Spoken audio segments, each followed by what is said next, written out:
Welcome to Toony Tribe, where imagination comes to life. Toys were scattered on the floor, blocks and teddies by the door. Riley gasped, what a big mess. No one nodded, we must clean, I guess. Jinx waved his wand with flair and style. Let's clean it up, magic in a while. But oops, the toys began to hop, dancing, spinning, they wouldn't stop. Liam laughed and shook his head. These toys just want to play instead. So Riley said, let's sing a song. To clean with fun won't take too long.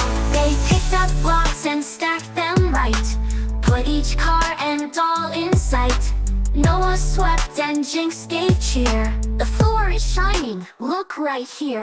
Each toy went to its proper place, a puzzle, a truck, a teddy's face. Jinx clapped his hands and gave a spin. This cleanup game